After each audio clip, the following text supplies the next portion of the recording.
Hello everyone, welcome to AKSIS Daily Hindu Newspaper Analysis. This is Santosh Koka. ఈ రోజు 26th December 2024 కు సంబంధించి important articles అనేవి చూద్దాం. సరైన సమయంలో ఇండియా కువైట్ రిలేషన్స్ అనేవి బలోపేతం కానున్నాయి అంటూ ఒక ఇంపార్టెంట్ ఎడిటోరియల్ కంటెక్స్ట్లో ఇండియన్ ఓషన్ సునామీ వచ్చి నేటికి 20 years కంప్లీట్ అయిందనే నేపథ్యంలో ఒక important editorial. Disaster management bill 2024లో ఉన్న లోపాలు ఏంటి అనే కంటెక్స్ట్లో ఒక ఇంపార్టెంట్ ఎడిటోరియల్. ఇండియా మియన్మార్ మధ్య ఫ్రీ మూవ్మెంట్ రెజ్యూమ్ ఎందుకు రద్దు చేశారు అన్న కంటెక్స్ట్లో ఒక ఇంపార్టెంట్ ఆర్టికల్ చూద్దాం. ఇండియా సౌదీ అరేబియా మధ్య డిఫెన్స్ కోఆపరేషన్ బలోపేతం అవుతుంది. సో దానికి సంబంధించి అగ్రిమెంట్స్ ఏమున్నాయనే చూద్దాం. కేన్ బెట్వాల్ లింక్ ప్రాజెక్టు సంబంధించి శంకుస్థాపన చేసిన మోదీ గారికి సంబంధించి ఇంపార్టెంట్ ఆడిటోరియల్ చూద్దాం. సో అదేవిధంగా రికార్డ్ ఆఫ్ రైట్స్ సృష్టించిన స్వామిత్వ స్కీమ్కి సంబంధించి కూడా ఇంపార్టెంట్ ఆర్టికల్ చూద్దాం. నెక్స్ట్ మనకి ఈరోజు కీ పార్ట్నర్షిప్ రిలేటెడ్గా ఇండియా కువైట్ రిలేషన్స్ మనకి క్రూషియల్ పీరియడ్లో డీపెన్ అవుతున్నాయి అనే కంటెక్స్ట్లో ఇంటర్నేషనల్ రిలేషన్స్ వైజ్ మనం ఈ పర్టికులర్ ఎడిటోరియల్ కవర్ చేసుకుందాం. కంటెక్స్ట్కి వచ్చేసరికి ఇది పర్టికులర్గా కువైట్ అనేది ఒక ఇంపార్టెంట్ ఇండియా ట్రేడ్ రూట్లో మనం చూసుకుంటే వెస్ట్ ఏషియాకి సంబంధించి బ్రిటిష్ ఏరాలో మనం కువైట్కి సంబంధించి ఒక సిగ్నిఫికెంట్ హబ్గా ఇండియా ట్రేడ్ రూట్ అనేది ఉంది, రైట్. సో ఇండియా రూపీ కూడా 1961 వరకు మనకి ఇది ఒక లీగల్ టెండర్గా కువైట్లో ఉంది, రైట్. సో ఇవి మనకి ఒక హిస్టారికల్ కనెక్షన్స్ ఉన్నాయి ఈ రెండు కంట్రీస్ మధ్య అనేది నేపథ్యంలో మనం చెప్పచ్చు, రైట్, పర్టికులర్గా. సో ఈ కంటెక్స్లో మనకి ఈ ఎడిటోరియల్ అనేది ఇక్కడ కనిపిస్తుంది. సో కువైట్ ఉన్నత వర్గాలు కూడా భారతదేశంతో బలమైన సంబంధాలు ఉన్నాయి. ముఖ్యంగా ముంబైలో కూడా వాళ్ళకి కొన్ని గృహాలు కూడా ఉన్నాయి, రైట్. సో ఈ కంటెక్స్లో మనకి బ్యాక్గ్రౌండ్ రిలేటెడ్గా ఇక్కడ చూసుకుంటే సో జీసీసీ గురించి మనం ఇక్కడ కంపల్సరీ చెప్పుకోవాలి. గల్ఫ్ కోఆపరేషన్ కౌన్సిల్ సంబంధించి అంటే ఇది 6 countries ఉన్న ఒక రీజనల్ యూనియన్గా ఉంది. 6 countries ఏంటి? కువైట్, అదేవిధంగా సౌదీ అరేబియా, యుఏఈ కావచ్చు, సో ఖతర్ కావచ్చు, right, Oman and also Bahrain, right. ఈ 6 countriesతో ఉన్న ఈ గల్ఫ్ కోఆపరేషన్ కౌన్సిల్ ఏదైతే ఉందో ఇండియా ఒక strong economic energy and diaspora links అయితే ఈ జీసీసీ నేషన్స్తో ఉన్నాయని చెప్పుకోవచ్చు, రైట్. ప్రీవియస్గా కూడా ఈ ఆర్టికల్ అయితే మనం కవర్ చేసుకున్నాం. ఎకనామిక్ టైస్ అనేవి మనం ఇక్కడ అర్థం చేసుకుంటే రిలేషన్స్ అనేవి బయోలాటరల్ ట్రేడ్ అనేది మనకి ఆల్మోస్ట్ $10 billion ఎక్సీడ్ అయింది. సో ఇండియా కువైట్కి సంబంధించి ఈవెన్ కువైట్ అనేది ఒక స్మాల్ సైజ్ పార్ట్నర్షిప్ అయినా మనకి 10 billion క్రాస్ అవ్వడం చాలా గ్రేట్, రైట్. సో కువైట్ అనేది ఇండియాకి ఒక 6th largest క్రూడ్ సప్లయర్గా, అదేవిధంగా 4th largest ఎల్పిజి సప్లయర్గా మనకు ఉంది. దానికి సంబంధించి మనం మాట్లాడుకుంటే ఇండియా యొక్క 3% ఎనర్జీ నీడ్స్ అనేవి మనం కువైట్ నుంచి తీసుకుంటున్నాం, రైట్. సో అదొక ఇంపార్టెంట్. అదేవిధంగా ఇండియా యొక్క డయాస్పోరాకు సంబంధించి కూడా ఇక్కడ మనం మాట్లాడాలి ముఖ్యంగా. సో ఇండియా డయాస్పోరాకు సంబంధించి 1 million ఆఫ్ ఇండియన్ వర్కర్స్ కూడా ఇక్కడ ఎక్కువగా ఉండడం కూడా మనకి ప్రవాస భారతీయులు అది ఒక ఇంపార్టెంట్గా చెప్పుకోవచ్చు. అయితే స్ట్రాటజిక్ ఇంపార్టెన్స్ ఏంటి? స్ట్రాటజిక్ ఇంపార్టెన్స్ అనేది అంటే వ్యూహాత్మక ప్రాముఖ్యత ఏంటంటే రీసెంట్ మనం ప్రధానమంత్రి మోదీ గారు కూడా ఈ విజిట్ అనేది జరగడం చూసాం. సో ఇందులో భాగంగా ఎంఓయూ కూడా ఒకటి చేసుకున్నారు. ఈ డిఫెన్స్ కోఆపరేషన్ని మనం ఇన్స్టిట్యూషనలైజ్ చేసే విధంగా వీరు ఎంఓయూ ఒకటి సైన్ చేసుకున్నారు. ఇందులో మనకున్న స్ట్రాటజిక్ పార్ట్నర్గా అప్పట్లో మనకి ఇరాక్ సద్దాం హుస్సేన్ రెజీమ్లో ఇండియా పాస్ట్ అసోసియేషన్ ఏదైతే ఉందో దానివల్ల చాలా కొన్ని సంబంధాలు దెబ్బతిన్నాయి. సో ఈ గ్యాప్స్ ఏవైతే ఉన్నాయో వాటిని మనం తగ్గించే విధంగా ఈ విజిట్ని మనం చూడొచ్చు, రైట్. సో నెక్స్ట్ మనకి రీజనల్ కంటెక్స్ట్లో మనం చూసుకుంటే పర్టికులర్గా మనకి వెస్ట్ ఏషియా టెన్షన్స్ ఏవైతే ఉన్నాయో ఒక పక్క గాజా ఇష్యూ కావచ్చు, లెబనాన్ క్రైసిస్ కావచ్చు, యెమెన్ కావచ్చు, ఇవన్నీ మనకి రీజనల్ పీస్ కావచ్చు. అదేవిధంగా ఇండియా యొక్క ఇనిషియేటివ్స్ ఏ ఉన్నాయి పర్టికులర్గా ఇక్కడ I2U2 అదేవిధంగా IMEC ఈ రెండింటిని మనం ప్రధానంగా చెప్పుకోవచ్చు. వీటికి కొంత అఫెక్ట్ అయ్యే విధంగా ఉన్నాయి. ఈ I2U2 ఏంటి? ఇక్కడ ఇది ఒక స్ట్రాటజిక్ గ్రూపింగ్గా మనకు ఉంది. ఇండియా, ఇజ్రాయెల్ అండ్ యుఏఈ యుఎస్తో కలిపి, రైట్. సో ఇది ఎకనామిక్ కొలాబరేషన్ అండ్ కనెక్టివిటీకి ప్రమోట్ చేస్తూ దీన్ని తీసుకొచ్చారు ఈ ఇనిషియేటివ్ అనేది. దీన్ని కూడా మనకి ఈ వెస్ట్ ఏషియా టెన్షన్ సంబంధించి ఎఫెక్ట్ అయ్యే అవకాశం ఉంది. నెక్స్ట్ మనకి India middle east Europe corridor అనేది ఏదైతే ఉందో కనెక్టివిటీ ప్రాజెక్ట్గా మనకి రీసెంట్గా లాంచ్ చేశారు. ఇది ఇండియా నుంచి యూరోప్ వరకు వయా మిడిల్ ఈస్ట్కి సంబంధించి ట్రేడ్ అండ్ ఎనర్జీ సప్లై చేయడానికి కనెక్టివిటీ ప్రాజెక్ట్గా మనం చూడొచ్చు. ఇది కూడా ఈ వెస్ట్ ఏషియా టెన్షన్స్ వల్ల కొంత ప్రభావితం కానుంది, రైట్. సో అయితే ఇంపార్టెన్స్ ఏంటి ఈ పర్టికులర్ విజిట్ సంబంధించి, ఇండియా కువైట్ రిలేషన్ సంబంధించి మనం ఏం తీసుకోవాలంటే ఇక్కడ టైస్ అనేవి అంటే స్ట్రెంథన్ అవుతున్నాయి అనేది తెలుసుకోవచ్చు. అంటే రిలేషన్స్ ఇరు దేశాల మధ్య సంబంధాలు బలోపేతం అవుతున్నాయి. ఎనర్జీ సెక్యూరిటీ కావచ్చు, అదేవిధంగా మనకి ఓవర్ 8 మిలియన్ ఇండియన్స్ అనేవాళ్ళు గల్ఫ్ రీజియన్లో ఉండడం కావచ్చు, ఇవన్నీ మనకి ఇంపార్టెంట్గా చెప్పుకోవచ్చు. అదేవిధంగా ప్రైమ్ మినిస్టర్ మోదీ గారిని కువైట్స్ హైయెస్ట్ హానర్ ఏదైతుందో ఆర్డర్ ఆఫ్ ముబారక్ అల్ కబీర్ అనేది ఇచ్చి దానికి కాన్ఫర్ చేయడం అనేది కూడా మనకి ఇక్కడ ఇంపార్టెంట్గా చెప్పుకోవచ్చు, రైట్.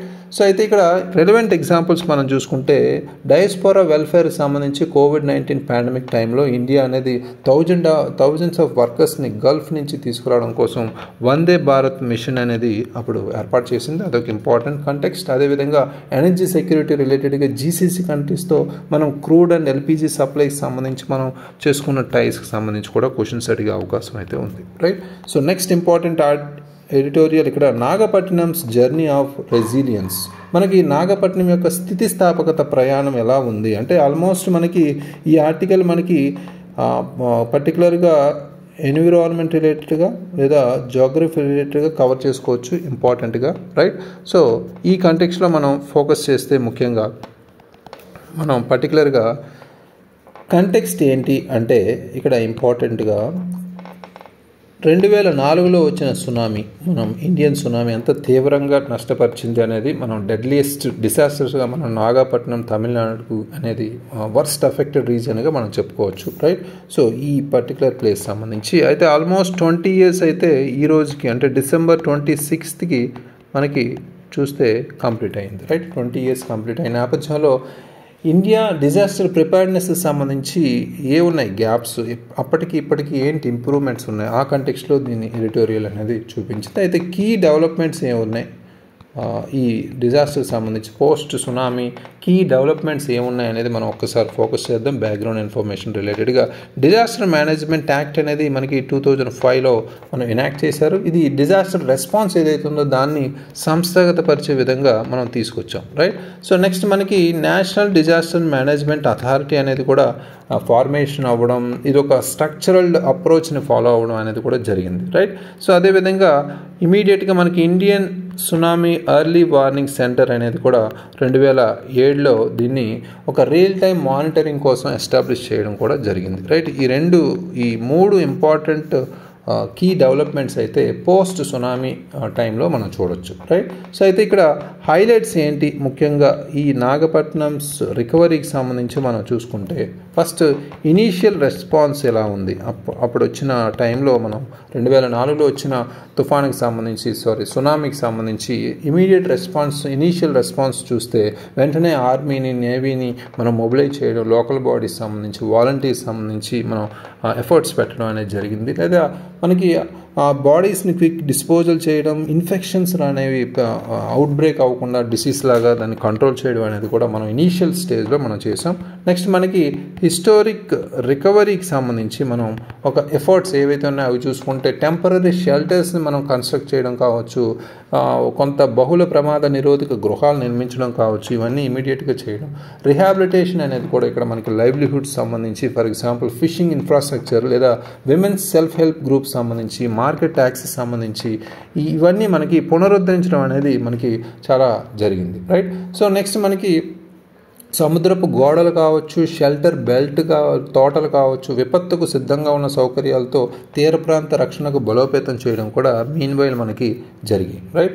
సో అయితే కమ్యూనిటీ ఎంగేజ్మెంట్ అనేది కూడా మనకి చాలా ఇంపార్టెంట్. కమ్యూనిటీ ఎంగేజ్మెంట్ అనేది అంటే ఆల్మోస్ట్ 400 NGOస్తో కలిపి సపోర్ట్ అయితే రికవరీకి సంబంధించి మనకి తీసుకున్నాం. కొలాబరేటివ్ గవర్నమెంట్ NGO ఫ్రేమ్వర్క్స్ అనేది ఎఫిషియన్సీ సంబంధించి ఇక్కడ చాలా ఫోకస్ చేశారు. అదేవిధంగా స్పెషల్ ఫోకస్ మనకి వల్నరబుల్ గ్రూప్స్ ఎవరైతే ఉన్నారో విమెన్ కావచ్చు, చిల్డ్రన్ కావచ్చు, డిఫరెంట్లీ ఏబుల్డ్ కావచ్చు, వీళ్ళ మీద ఫోకస్ చేశారు, రైట్.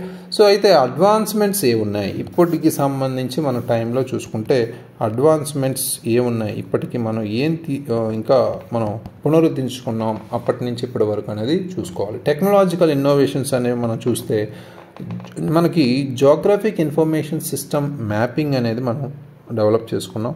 అదేవిధంగా ఆర్టిఫిషియల్ ఇంటెలిజెన్స్ యూజ్ చేసుకునే రిస్క్ అసెస్మెంట్స్ అనేది కూడా చేసుకున్నాం. అదేవిధంగా మొబైల్ యాప్స్ సంబంధించి కూడా మనం ప్రిపేర్డ్నెస్కి ఉపయోగించుకుంటున్నాం, రైట్. ఇది ఒక ఇంపార్టెంట్ మనకి కంటిన్యూస్ అప్డేట్ అని చెప్పుకోవచ్చు. అదేవిధంగా మనం ఇదివరకు డ్యామేజ్ అసెస్మెంట్ ఫాలో అయ్యాం, బట్ ఇప్పుడు పోస్ట్ డ్యామేజ్ నీడ్స్ అసెస్మెంట్ అనేది మనం షిఫ్ట్ అయ్యాం, రైట్.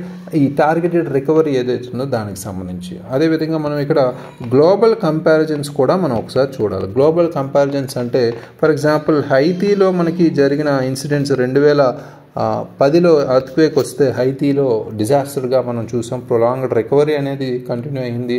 ఇలాంటి వాటికి ఇన్సూరెన్స్ కావచ్చు, ఫ్రేమ్వర్క్స్ కావచ్చు, ఇవి ఎలా తీసుకొచ్చారు వాటిని మనం ఆపాదించుకోవడం అనేది కూడా ఇక్కడ ఇంపార్టెంట్. అదేవిధంగా చైనా అండ్ జపాన్ లాంటి కంట్రీస్లో ఎఫెక్టివ్గా ఈ డిజాస్టర్ ప్లాన్స్ అనేవి ఫాలో అవ్వడం కావచ్చు, ప్రియంటివ్ ఇన్వెస్ట్మెంట్స్ సంబంధించి కావచ్చు, ఇవన్నీ మనం కొన్ని ఎగ్జాంపుల్స్గా తీసుకోవచ్చు. అయితే లెసన్స్ ఫర్ ఫ్యూచర్లో మనం ఈ పర్టికులర్ ఇష్యూకి సంబంధించి రెసిలియన్స్ సంబంధించి ఫ్యూచర్లో ఏం చేయాలంటే కంపల్సరీ మనకు ఒక ఇంటిగ్రేటెడ్ రిస్క్ రిడక్షన్ అనేది కంపల్సరీ ఉండాలి.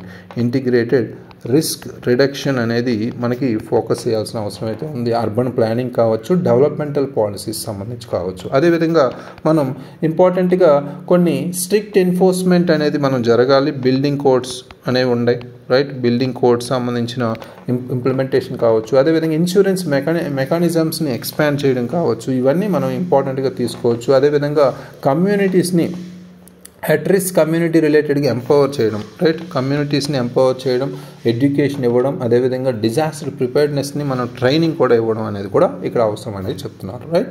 సో నెక్స్ట్ ఇంపార్టెంట్ టెరిటోరియల్ మనకి lapses in the disaster management bill. ఇది కూడా మనకి డిజాస్టర్ మేనేజ్మెంట్ రిలేటెడ్గా కవర్ చేసుకోవచ్చు ఇంపార్టెంట్గా. అయితే కంటెక్స్ట్ ఏంటంటే మనకి ఈ డిజాస్టర్ మేనేజ్మెంట్ బిల్లో 2024లో ఇది బిల్ అనేది అమెండ్ చేశారు. దీనికి సంబంధించి కొన్ని లోపాలు ఉన్నాయనే కంటెక్స్ట్లో ఈ పర్టికులర్ ఎడిటోరియల్ అనేది ఫోకస్ చేశారు. అయితే కన్సర్న్స్ ఇందులో లోపాలు ఏంటి అనేది ఫస్ట్ చూసుకుంటే టాప్ డౌన్ అప్రోచ్ అనేది ఇక్కడ ప్రధానంగా చెప్తున్నారు, రైట్. సో ఇక్కడ ఈ బిల్ అనేది గార్డెడ్ టెర్మినాలజీ అనేది యూజ్ చేసింది అంటున్నారు. మానిటర్ అనే వర్డ్ అనేది యూజ్ చేసింది. ఇక్కడ మానిటర్ ప్లేస్లో మనకి సూపర్విజన్ ఏదైతే ఉందో ఆ ప్లేస్లో మానిటర్ అనే రక్షక పదం అనేది ఉపయోగించారు అనేది, రక్షిత పదజాలను ఉపయోగించుకున్నారు అనేది ఇక్కడ చెప్తున్నారు, రైట్. సో అంటే పర్యవేక్షణ అంటే మనకి సూపర్విజన్ అంటే ఏంటి, ఒక నిఘా వైజు మనం తీసుకుంటాం. బట్ మానిటర్ అంటే ఏంటి, జస్ట్ పర్యవేక్షణ, రైట్. సో ఈ రెండు పదాలకి చాలా మీనింగ్ ఉంది. బట్ వీళ్ళు మానిటర్ని కన్సిడర్ చేయడం చాలా కొంతమందికి ఆందోళన అయితే వ్యక్తం చేస్తున్నారు ఈ పర్టికులర్ బిల్లో. అదేవిధంగా మనకి గ్లోబల్ ఫ్రేమ్వర్క్ ఏదైతే ఉన్నాయో సెండై ఫ్రేమ్వర్క్ కావచ్చు, అదేవిధంగా యోకోహామా స్ట్రాటజీ కావచ్చు, రైట్. సో ఈ పర్టికులర్ ఇంటర్నేషనల్ ఫ్రేమ్వర్క్ సంబంధించి మనకి కంపల్సరీ లోకల్ కమ్యూనిటీస్ని రికగ్నైజ్ చేయాలి అనే ఫస్ట్ రెస్పాండర్స్గా వాళ్ళని రికగ్నైజ్ చేయాలి అనే కంటెక్స్లో ఉంది. బట్ ఇక్కడ మన బిల్లో ఉన్న కొన్ని గైడ్లైన్స్ చూస్తే ఈ క్రిటికల్ రోల్ ఏదైతే ఉందో కమ్యూనిటీకి సంబంధించి ఇగ్నోర్ చేశారనేది కూడా చెప్తున్నారు, రైట్. సో అయితే ఇక్కడ బ్యాక్గ్రౌండ్ ఇన్ఫర్మేషన్ మనం అర్థం చేసుకుంటే డిజాస్టర్ మేనేజ్మెంట్ యాక్ట్ గురించి మనం తెలుసుకోవాలి. 2005 డిజాస్టర్ మేనేజ్మెంట్ యాక్ట్ సంబంధించి విపత్తు సంసిద్ధత కావచ్చు, దానికి సంబంధించిన ఉపశమనం కావచ్చు, లేదా పునరావాసం కావచ్చు. అంటే ఇక్కడ డిజాస్టర్ ప్రిపేర్డ్నెస్, అదేవిధంగా రిలీఫ్, అదేవిధంగా రిహాబిలిటేషన్, ఈ మూడింటి కోసం ఒక ఫ్రేమ్వర్క్ను రూపొందించడం కోసం దీన్ని తీసుకొచ్చారు. మినిమం రిలీఫ్ స్టాండర్డ్స్ కావచ్చు, డిజాస్టర్ మేనేజ్మెంట్ ఇంటిగ్రేట్ చేయడం, ఇది ఒక ప్లానింగ్లో అన్ని లెవెల్స్లో, అంటే not only national level, state level and district level, ఈ మూడింటిలో కూడా విపత్తు నిర్వహణను ఏకీకృతం చేయడం అనేది ఇక్కడ తీసుకొచ్చారు. అదేవిధంగా వల్నరబుల్ గ్రూప్స్ కావచ్చు, పార్టిసిపేటరీ గవర్నెన్స్ని ఎంకరేజ్ చేస్తూ ముందుకు తీసుకెళ్ళడం కూడా జరిగింది, రైట్. సో అయితే గ్లోబల్ ఫ్రేమ్వర్క్స్ ఏవైతున్నాయో వాటి గురించి కూడా మనం తెలుసుకోవాలి. ఎందా చెప్పినట్టు సెండై ఫ్రేమ్వర్క్ ఏదైతే ఉందో మనకి డిజాస్టర్ రిస్క్ రిడక్షన్ సంబంధించి 2015 నుంచి 30కి ఈ ఫ్రేమ్వర్క్ అనేవి మనం ఫోకస్ చేస్తున్నాం. ముఖ్యంగా లోకల్ కెపాసిటీస్ ఇంక్లూజివిటీ అనేది ఫోకస్ చేస్తూ దీన్ని తీసుకొచ్చారు. అంటే లోకల్ కెపాసిటీ, స్థానిక సామర్థ్యాలకు సంబంధించి, సమ్మిళితం సంబంధించి ఇది సెండై ఫ్రేమ్వర్క్ రూల్స్ అనేవి ఫాలో అవ్వాలి అన్ని కంట్రీస్. అదేవిధంగా సార్క్ అగ్రిమెంట్ అనేది కూడా ఉంది. న్యాచురల్ డిజాస్టర్స్ సంబంధించి 2011లో మనం ఇది క్రియేట్ చేసుకున్నాం. ఇది రీజనల్ కోఆపరేషన్ ఏదైతే ఉందో డిజాస్టర్ మేనేజ్మెంట్కి సంబంధించి దాన్ని వర్తిస్తుంది, రైట్. ఈ రెండు ఫినామినాల్లో ఈ కంటెక్స్ట్లో మనం తీసుకోవచ్చు బ్యాక్గ్రౌండ్ టాపిక్లో. అయితే ఇక్కడ ఈ పర్టికులర్ ఆర్టికల్లో మనం బిల్లోకి మనం మళ్ళీ వెళ్తే బ్యాక్గ్రౌండ్ని మనం కంప్లీట్ చేసాం కాబట్టి సెకండ్ ఇంపార్టెంట్ పాయింట్ ఇక్కడ ల్యాక్ ఆఫ్ ఇంక్లూజివిటీ, అంటే ఈ బిల్లులో సమ్మిళితం లేదా అందరినీ చేరిక అనేది లేదు అనేది ఇక్కడ చెప్తున్నారు, రైట్. అంటే ఇంటర్సెక్షనల్ వల్నరబిలిటీస్ అనేవి చూడొచ్చు అని చెప్తున్నారు. అంటే ఏంటి, కొంత విమెన్ కావచ్చు, మహిళల్ని కావచ్చు, లేదా వికలాంగులను కావచ్చు, లేదా తక్కువ కుల వాళ్ళని కావచ్చు, లేదా పర్టికులర్గా LGBTQIA కమ్యూనిటీస్ని కావచ్చు, వీళ్ళని విస్మరించారు ఈ బిల్లు అనేది కూడా ఒక ఇంపార్టెంట్ పాయింట్ తీసుకొచ్చారు. అయితే ఇక్కడ దాంతోపాటు మనకి పర్ఫార్మెన్స్ ఇవాల్యుయేషన్ కూడా డిస్ట్రిక్ట్ అథారిటీస్కి లేకపోవడం జవాబుదారీతన అనే సమస్యను కూడా లేవనెత్తుతుంది అనేది కూడా చెప్తున్నారు, రైట్. సో అయితే ఈ ఇంక్లూజివిటీ లేకపోవడం, అదేవిధంగా ఈ evaluation performance evaluation district authorities సంబంధించి లేకపోవడం కూడా ఒక ఇంపార్టెంట్ పాయింట్, రైట్. సో అదేవిధంగా కొన్ని ఈ పర్టికులర్ ప్రొవిజన్స్ని కూడా ఇక్కడ తొలగించడం కూడా జరిగింది. కీ ప్రొవిజన్స్ ఏవైతే ఉన్నాయో మనం సెక్షన్ 12 కావచ్చు, 13 కావచ్చు, 19 కావచ్చు. ఇవి ముఖ్యంగా సెక్షన్ 12 ఏమో ఈ రిలీఫ్ స్టాండర్డ్స్ని చూపిస్తుంది. అదేవిధంగా section 13 special provisions for vulnerable groups సంబంధించి, అదేవిధంగా స్పెషల్ ఈ ఎక్స్గ్రేషియా అసిస్టెన్స్ సంబంధించి సెక్షన్ 19 అయితే చూసుకుంటుంది. ఇవన్నీ మనకి రీప్లేస్మెంట్ అయితే లేకుండా ఈ మూడింటిని తొలగించడం ఒక ఇంపార్టెంట్ నోట్గా చెప్పారు. అదేవిధంగా ఎసెన్షియల్ ప్రిపేర్డ్నెస్ అనేది మ్యాండేట్ చేస్తూ మనకి కొన్ని సెక్షన్స్ అయితే ఉన్నాయి. సెక్షన్ 22 అండ్ 35 అనేవి 2005 యాక్ట్లో ఉన్నాయి. ఇవి కూడా రిమూవ్ చేయబడ్డాయి, రైట్. సో అంటే డిజాస్టర్ రెడీనెస్ని వీక్నెస్ చేస్తూ ఈ రిమూవల్ అనేది కనిపిస్తుందని కొంతమంది ఈ విపత్తు సంసిద్ధతను బలహీనపరిచే విధంగా ఈ సెక్షన్స్ని తీసేశారు అనేది కూడా ఇక్కడ కొంతమంది విమర్శిస్తున్నారు. అదొక ఇంపార్టెంట్ నోట్. నెక్స్ట్ ఇంపార్టెంట్గా మనం చూసుకుంటే స్పీసిజం అండ్ యానిమల్ వెల్ఫేర్కి సంబంధించి కూడా ఇక్కడ మనం మాట్లాడుకోవాలి, రైట్. స్పీసిసిజం అదేవిధంగా యానిమల్ సంబంధించి మనం వెల్ఫేర్ సంబంధించి చూసుకున్నాం. ఇక్కడ ఈ బిల్ అనేది యానిమల్ సేఫ్టీ గురించి కావచ్చు, డిజాస్టర్ జరిగినప్పుడు ఓన్లీ మనుషులే కాదు యానిమల్స్ కూడా కొంత సేఫ్టీ ఉండాలనే విధంగా ఈ బిల్ అయితే కన్సిడర్ చేసుకోలేదు. ఆల్మోస్ట్ మనకి యానిమల్ బర్త్ కంట్రోల్ రూల్స్ కూడా ఉన్నాయి, 2023లోనే మనం తీసుకొచ్చాము. వీటికి సంబంధించి కూడా అట్లీస్ట్ ఈ ఫోకస్ చేయలేదనే విమర్శ కూడా ఉంది, రైట్. సో అదేవిధంగా ఫిఫ్త్ ఇంపార్టెంట్ పాయింట్ ఏంటంటే అర్బన్ డిజాస్టర్ మేనేజ్మెంట్ అథారిటీకి సంబంధించి కూడా ఈ ప్రపోజ్ చేస్తూ ఈ తీసుకొచ్చారు. బట్ దీనికి ఒక క్లియర్ పొజిషన్ అయితే లేదు, అంటే క్లియర్ రూల్స్ అయితే లేవు, right. Urban disaster management authority కూడా ప్రపోజ్ చేసినప్పటికీ దాన్ని క్లియర్గా లేకపోవడం కూడా ఒక అస్పష్టతగా ఉందనే విమర్శలు కూడా ఉన్నాయి.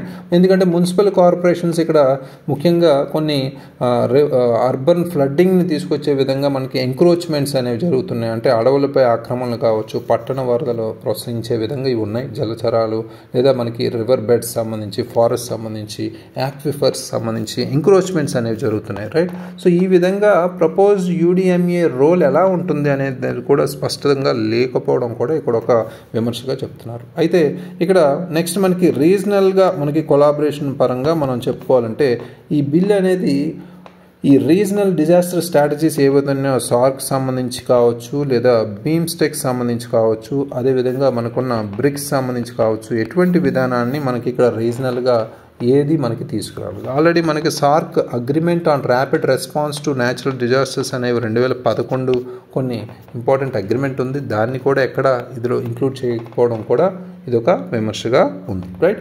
సో ఇది డిజాస్టర్ మేనేజ్మెంట్ బిల్లో ఉన్న లోపాలు. నెక్స్ట్ ఇంపార్టెంట్ ఆర్టికల్ మనకి centre at to formally scrap FMR with Myanmar. ఈ అధికారికంగా రద్దు చేస్తామనే మయన్మార్తో మనకున్న ఈ ఫ్రీ మూవ్మెంట్ రెజ్యూమ్ని ఇంకా క్యాన్సిల్ చేయలేదన్న కంటెక్స్లో ఈ పర్టికులర్ ఆర్టికల్ అయితే చూడొచ్చు. ఇది ఇండియా మియన్మార్ రిలేషన్స్ వైజ్ మనం కవర్ చేసుకోవచ్చు. కాంటెక్స్ట్ వైజ్ మనం చూసాం కదా. సో ఫ్రీ మూవ్మెంట్ రెజ్యూమ్ అనేది మనకి ఇండియా అండ్ మయన్మార్కి సంబంధించి ఇక్కడ అంతర్జాతీయ సరిహద్దుకు 16 కిలోమీటర్ల పరిధిలో నివసించే ప్రజలు స్వేచ్ఛగా ప్రయాణించడానికి వీలు కల్పించే ఈ ఫ్రీ మూవ్మెంట్ రెజ్యూమ్ని పూర్తిగా రద్దు చేయకుండా మనకి సవరిస్తున్నారు. అదొక ఇంపార్టెంట్ రూల్గా మనం చెప్పుకోవచ్చు, రైట్.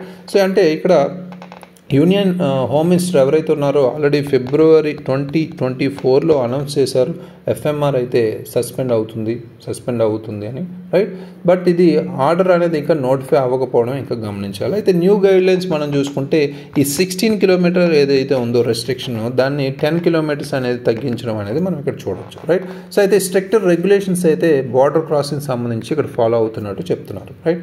అయితే ఈ కీ పాయింట్స్ ఏమున్నాయో వాటిని మనం ఇక్కడ అర్థం చేసుకోవాలి. కీ పాయింట్స్లో మనం చూస్తే ఫస్ట్ మనకి బ్యాక్గ్రౌండ్ అనేది తెలుసుకోవాలి. ఈ ఫ్రీ మూవ్మెంట్ రెజ్యూమ్ అంటే ఏంటి దానికి సంబంధించి ఇది 1968లో దీన్ని ఇంట్రడ్యూస్ చేశారు.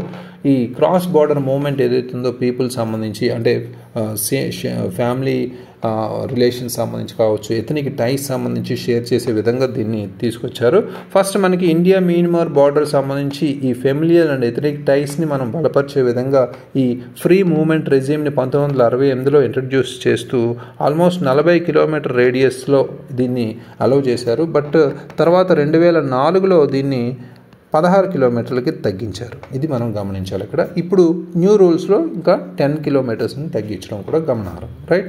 సో నెక్స్ట్ మనకి గవర్నమెంట్ అనౌన్స్మెంట్ ఇప్పుడు చూస్తే February 2024లోనే హోమ్ మినిస్టర్ అనౌన్స్ చేశారు దీన్ని స్క్రాప్ చేస్తున్నామని. National security and demographic integrity ఏదైతే ఉందో నార్త్ ఈస్టర్న్ స్టేట్స్ సంబంధించి మేము రద్దు చేస్తున్నామని చెప్పుకొచ్చారు, రైట్. కానీ ఇంకా ఫార్మల్ నోటిఫికేషన్ అయితే పెండింగ్లో ఉంది. రీసెంట్ ప్రోటోకాల్స్ మనం చేస్తే మోడిఫైడ్ రూల్స్ సంబంధించి మనకు స్ట్రిక్ట్ రూల్స్ సంబంధించి నియమాలతో మనకి మాత్రమే కొంత సవరించారు. అవి మనకి ఇక్కడ చూసాం కదా, రైట్. నెక్స్ట్ మనకి కొన్ని స్టేట్స్ నుంచి అపోజిషన్ కూడా ఉంది.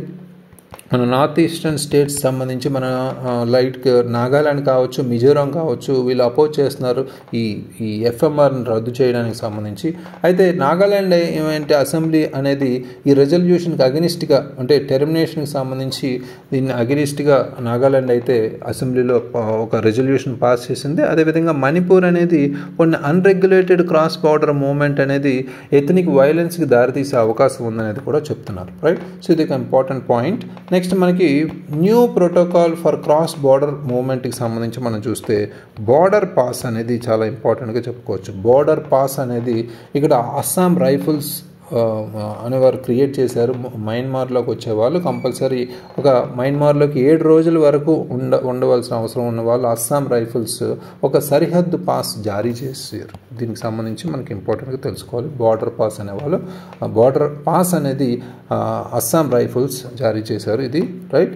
సో అయితే ఇక్కడ మళ్ళీ రిటర్న్ అవ్వాలంటే కంపల్సరీ ఆ పాస్ తిరిగి చూపించి బయోమెట్రిక్ తనిఖీలు జరుగుతాయి. ఇతర భద్రతా ప్రోటోకాల్ కూడా పూర్తి చేయాల్సిన అవసరం అయితే ఉంది. అయితే ఇక్కడ ఉల్లంఘనలకు చట్టపరమైన చర్యలతో మనం సమ్మతిగా ఉండేలా భౌతిక తనిఖీలు అంటే ఫిజికల్ చెక్స్ కూడా ఇక్కడ నిర్వహించబడతాయి అనేది కూడా తెలుస్తుంది, రైట్. సో అయితే ఇంపాక్ట్ ఏంటి నార్త్ ఈస్టర్న్ స్టేట్కి సంబంధించి ఈ పర్టికులర్ రూల్స్ వల్ల ఇంపాక్ట్ ఏంటి అనేది చూస్తే ఈ పాలసీ అనేది డైరెక్ట్గా ఇంపాక్ట్ అయ్యే అవకాశం ఉంది. కొన్ని రీజియన్స్ నాగాలాండ్ కావచ్చు, మనకి మిజోరాం, మణిపూర్, అరుణాచల్ ప్రదేశ్ లాంటి స్టేట్స్లో, ఎందుకంటే ఇక్కడ ఎథనిక్ అండ్ ఫ్యామిలీ టైస్ అనేవి బార్డర్లో స్ట్రాంగ్గా ఉంటాయి కాబట్టి ఈ చేంజెస్ మనకి కొన్ని ఇల్లీగల్ మైగ్రేషన్ లేదా నేషనల్ సెక్యూరిటీ దృష్ట్యా వీళ్ళు తీసుకున్నారు. కానీ కొంత కాన్సెన్స్ అయితే సోషియో పొలిటికల్ కాన్సిక్వెన్సెస్ అయితే మనకి ఎఫెక్ట్ అయ్యే అవకాశం ఉందనేది కూడా చెప్తున్నారు, right. So next important article India Saudi Arabia explore joint ventures in defence sector. ఇక్కడ India Saudi Arabia relations wise మనకి ఇంటర్నేషనల్ రిలేషన్స్ వైజ్ తీసుకోవచ్చు. కంటెక్స్ట్ అనేది అర్థం చేసుకుంటే మనకి ఇక్కడ డిఫెన్స్ కోఆపరేషన్ ఫోకస్డ్గా ఇండియా సౌదీ అరేబియా ఈ డిఫెన్స్ టైస్ని డీపెండ్ చేసుకోవడం అంటే ఇంకా బలోపేతం లోతుగా తీసుకెళ్ళడం అనేది ఇక్కడ మేజర్గా చెప్పుకోవచ్చు. అయితే ఇక్కడ జాయింట్ వెంచర్స్ అనేవి ఇక్కడ డిఫెన్స్ సెక్టార్లో కొలాబరేషన్ సంబంధించి తీసుకెళ్తున్నారు. అయితే ఇక్కడ 2 దేశాలు ముఖ్యంగా localised defence production and share technologies మీద ఫోకస్ చేశారు, రైట్. లోకలైజ్డ్ డిఫెన్స్ సెక్టర్ లేదా production and share technologies, right. అది ఒక గమనించాల్సిన విషయం ఇక్కడ. అయితే ఇక్కడ బ్యాక్గ్రౌండ్ ఇన్ఫర్మేషన్ మనం తీసుకుంటే ఇక్కడ ఇండియా సౌదీ అరేబియా అనే వాళ్ళు 2 దేశాలు ముఖ్యంగా డిప్లొమాటిక్ కావచ్చు, ఎకనామిక్ టైస్లో మనకి గ్రో అవుతూ ఉన్నారు. ఇందులో భాగంగా డిఫెన్స్ కోఆపరేషన్ అనేది చాలా మేజర్ రోల్ ప్లే చేస్తుంది, రైట్. సో ఇక్కడ షిఫ్ట్ అనేది ఇండిజినైజేషన్ ఇన్ బోత్ కంట్రీస్ అనేది ఇక్కడ చూడొచ్చు. ఇది ఒక ఇండికేటివ్గా చెప్పచ్చు ఇక్కడ డిఫెన్స్ స్ట్రాటజీని, రైట్. డిఫెన్స్ అనేది మనకి పర్టికులర్గా డిఫెన్స్కి సంబంధించి ఇంపోర్ట్స్ మీద ఎక్కువ డిపెండ్ అవ్వకూడదు అనే క్రైటీరియాలో దీన్ని ఫాలో అవుతున్నారు, రైట్. సో నెక్స్ట్ మనకి సౌదీ అరేబియాస్ విజన్ ఫర్ 2030 అనే దాని గురించి ఇక్కడ చెప్పాలి. ఎందుకంటే సౌదీ అరేబియా విజన్ 2030లో ఇంక్లూడ్ చేసిన గోల్ ఏంటంటే goal of localising 50% of its defence spending, right. So ఇది ఎగ్జాక్ట్ మన మేక్ ఇన్ ఇండియా ఏదైతే ఉందో, మన ఇండియాలో మేక్ ఇన్ ఇండియా స్కీమ్ ఏదైతే ఉందో దానికి అలైన్మెంట్గా ఉంది, రైట్. సో అంటే ఇక్కడ కొలాబరేషన్ అనేది డిఫెన్స్ సెక్టార్లో ఇద్దరికి బోత్ విన్ విన్ అప్రోచ్గా చెప్పుకోవచ్చు, రైట్. సో నెక్స్ట్ ఇంపార్టెంట్గా జాయింట్ వెంచర్స్ అండ్ టెక్నాలజీస్ సంబంధించి మనం మాట్లాడుకుంటే ఇక్కడ జాయింట్ వెంచర్స్ అండ్ టెక్నాలజీస్ సంబంధించి మనం మాట్లాడుకుంటే ముఖ్యంగా రెండు దేశాలు జాయింట్ వెంచర్స్ సంబంధించి కొన్ని సెక్టార్స్లో మనం ఫర్ ఎగ్జాంపుల్ షిప్ బిల్డింగ్ కావచ్చు, ఎలక్ట్రానిక్స్ కావచ్చు, ఆర్టిఫిషియల్ ఇంటెలిజెన్స్ కావచ్చు, సైబర్ సెక్యూరిటీ కావచ్చు, ఇలాంటి ఏరియాల్లో జాయింట్ వెంచర్స్ అనేవి తీసుకురావడానికి ఇంట్రెస్ట్ అయితే ఉంది, right. Saudi Arabia growing interest ఏదైతే ఉందో డొమెస్టిక్ డిఫెన్స్ క్యాపబిలిటీస్ని డెవలప్ చేయాలనే దానికి సంబంధించి కూడా ఈ కొలాబరేషన్ రిఫ్లెక్ట్ అవుతున్నాయి, రైట్. సో అయితే రీసెంట్ డెవలప్మెంట్స్ మనం అర్థం చేసుకుంటే almost Saudi Arabia $250 million contract అనేది అమ్యునిషన్స్కి ఇక్కడ క్రియేట్ చేసింది రీసెంట్గా, రైట్, సైన్ చేసింది. అది ఒక ఇంపార్టెంట్ మ్యూనిషన్స్ ఇండియా లిమిటెడ్ ఏ డిఫెన్స్ పబ్లిక్ సెక్టర్ అండర్టేకింగ్ కంపెనీతో ఈ డీల్ అనేది కూర్చుకున్నాం. అంటే ఇది రక్షణ ప్రభుత్వ రంగ సంస్థ అయిన మునిషన్స్ ఇండియా లిమిటెడ్ నుంచి మందుగుండు సామాగ్రి కోసం సౌదీ అరేబియా ఆల్మోస్ట్ $250 million ఒప్పందంపై సంతకం చేసింది. ఇది ఆర్థిక రక్షణ సంబంధాల బలోపేతాన్ని సూచించే విధంగా ఉంది, రైట్. సో అదే ఇంపార్టెంట్గా చెప్పుకోవచ్చు. నెక్స్ట్ మనకి స్ట్రాటజిక్ రిలేషన్స్ వైజ్ మనం ఇక్కడ ఫోకస్ చేస్తే డిఫెన్స్ కోఆపరేషన్ అనేది ఒక పిల్లర్గా చెప్పుకోవచ్చు ఇండియా సౌదీ అరేబియా రిలేషన్స్ ఇంకా ముందుకెళ్లే విధంగా, right. So next important and last important article మనం చూసుకుంటే 45,000 crore Ken Betwa link project అనేది ఇక్కడ లాంచ్ చేశారు, రైట్, రీసెంట్గా. ఇక్కడ ప్రైమ్ మినిస్టర్ మోదీ గారు ఈ శంకుస్థాపన అనేది జరిగింది మధ్యప్రదేశ్లోని ఖజురాహోలో, రైట్. అది కంటెక్స్ట్లో మనం ఇక్కడ చూడొచ్చు. ఇది జోగ్రఫీ పాయింట్ ఆఫ్ వ్యూలో మనం కవర్ చేసుకోవచ్చు. కంటెక్స్ట్ అనేది మనం ఇప్పుడు శంకుస్థాపన జరగడం అనేది మధ్యప్రదేశ్లో ఖజురాహోలో జరిగింది. అయితే ఎస్టిమేటెడ్ కాస్ట్ ఇక్కడ వచ్చేసరికి 45,000 crore మనం చెప్పచ్చు, రైట్. సో ఈ ప్రాజెక్ట్ అనేది వాటర్ స్కార్సిటీ ఇష్యూస్ ఏవైతున్నాయో వాటిని సాల్వ్ చేసే విధంగా కొన్ని ఏరియాస్లో తీసుకొచ్చారు. అది ముఖ్యంగా బుందేల్ఖండ్ రీజియన్గా మనం చెప్పుకోవచ్చు, రైట్. బుందేల్ఖండ్ రీజియన్ అనేది అంటే ఈ రీజియన్ పర్టికులర్గా ఉత్తరప్రదేశ్ కావచ్చు, మధ్యప్రదేశ్ కావచ్చు, ఈ ఏరియాని కవర్ చేసుకుని ఉంది, రైట్. ఈ ఏరియాస్లో వాటర్ స్కార్సిటీ ఇష్యూస్ సంబంధించి సాల్వ్ చేసే విధంగా ఇది ఎయిమ్, రైట్. సో ఇంపార్టెన్స్ ఏంటి ఈ పర్టికులర్ ప్రాజెక్ట్కి సంబంధించి మనం ఇక్కడ ఫోకస్ చేస్తే ముఖ్యంగా ఈ కేన్ బెట్వా ప్రాజెక్ట్ అనేది వాటర్ నీడ్స్ ఏవైతే ఉన్నాయో డ్రింకింగ్ కావచ్చు, ఇరిగేషన్ కావచ్చు, దానికి సంబంధించి at least 10 districts of Madhya Pradesh and several districts of ఉత్తరప్రదేశ్లో భాగంగా దీన్ని ఆబ్జెక్టివ్గా తీసుకుంటున్నాం, రైట్. ఇది అడ్రస్ చేయబోతుంది. అదేవిధంగా ఇది ఓవర్ 100 మెగావాట్ ఆఫ్ హైడ్రో పవర్ని, అదేవిధంగా 27 మెగావాట్ ఆఫ్ సోలార్ పవర్ని ఇక్కడ జనరేట్ చేసే విధంగా మనకు ఉపయోగపడుతుంది, రైట్. సో అదేవిధంగా ఇది ఈ ఇనిషియేటివ్లో ఒక పార్ట్గా ఉన్న దౌదాన్ డ్యామ్ ఇరిగేషన్ ప్రాజెక్ట్ కూడా మనకి ఆల్మోస్ట్ 11 lakh hectares ఆఫ్ ల్యాండ్కి ఇరిగేట్ చేసే విధంగా ఉపయోగపడుతుంది. ఇది ఒక ఇంపార్టెంట్ పాయింట్. అయితే హిస్టారికల్ కంటెక్స్ట్ మనం అర్థం చేసుకుంటే పిఎం మోడీ గారు డాక్టర్ బిఆర్ అంబేద్కర్ విజన్ ఏదైతే ఉందో ఇండియాస్ రివర్ వ్యాలీ ప్రాజెక్ట్ సంబంధించి మనకి ఇక్కడ అడ్రస్ చేశారు, రైట్, కనెక్ట్ చేశారు. అదొక ఇంపార్టెంట్ పాయింట్. అదేవిధంగా ఈ project farmer prime minister Atal Bihari Vajpayee vision for river linking సంబంధించి కూడా ఇతను కనెక్ట్ చేశారు, రైట్. వల్లభాయ్ పటేల్ సంబంధించి మనకి ఇక్కడ అటల్ బిహారీ వాజ్పేయి సంబంధించి మనం చెప్పుకోవచ్చు, రైట్. సో కనెక్షన్ చేశారా అతని విజన్ ఏదైతే ఉందో రివర్ లింకింగ్ సంబంధించి ఇది ఎందుకంటే ఆయన ఉన్న టెన్యూర్లోనే మనకి ఇనిషియేట్ చేశారు, బట్ 2004లో మనకి ఇది ఆపేశారు, రైట్. కేన్ బెట్వా ప్రాజెక్ట్ అనేది మనకు ఒక వాజ్పేయిస్ డ్రీమ్ అనేది ఫుల్ఫిల్ చేసే విధంగా ఉందనేది కూడా ఆయన చెప్పుకొచ్చారు. అయితే ఎన్విరాన్మెంటల్ కన్సిడరేషన్స్ అయితే ఉన్నాయి, కొన్ని కన్సర్న్స్ అయితే ఏదైతే ఉన్నాయో ఈ యానిమల్స్ మీద ఇంపాక్ట్ అయ్యే అవకాశం ఉంది. అందులో భాగంగా పన్నా టైగర్ రిజర్వ్ని ఇక్కడ మెన్షన్ చేశారు, రైట్. పిఎం మోడీ గారు కూడా అస్యూర్ చేశారు, కెనాల్ ఏదైతే ఉందో అది కన్స్ట్రక్షన్ సంబంధించి వైల్డ్ లైఫ్ని మైండ్లో పెట్టుకుని చేయాలనే ఉద్దేశంతో కూడా ఇక్కడ ఉన్నారనేది చెప్తున్నారు. అయితే రీసెంట్ డెవలప్మెంట్స్ మనం అర్థం చేసుకుంటే మధ్యప్రదేశ్ అనేది ఫస్ట్ స్టేట్గా ఇక్కడ 2 యాక్టివ్ రివర్ లింకింగ్ ప్రాజెక్ట్స్ ఉన్న ఫస్ట్ స్టేట్గా మనం ఎంపీ మధ్యప్రదేశ్ని చూడొచ్చు.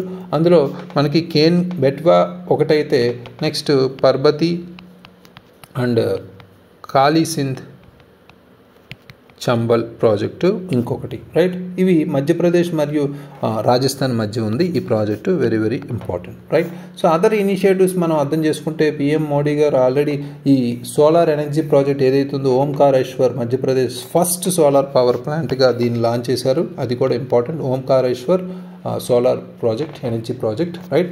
సో ఆల్మోస్ట్ 1153 అటల్ గ్రామ్ సేవా సదన్స్ కూడా ఇక్కడ అనౌన్స్ చేయడం చూసాం, రైట్. సో ఇదంతా మనకి ఇన్ఫర్మేషన్ ప్రిలిమ్స్ రిలేటెడ్గా స్టేట్ లెవెల్లో వాళ్ళకి అడగచ్చు, కానీ మనకి హోలిస్టికల్గా మనకి ఇక్కడ కేన్ బెట్వా రీజియన్ సంబంధించి ప్రాజెక్ట్ సంబంధించి ఇంపార్టెంట్ ఇన్ఫర్మేషన్ మనకి ఫ్యాక్ట్స్తో పాటు అదేవిధంగా అందులో ఉన్న దౌదాన్ డ్యామ్ ఇరిగేషన్ ప్రాజెక్ట్కి సంబంధించి కూడా ఇంపార్టెంటే, రైట్.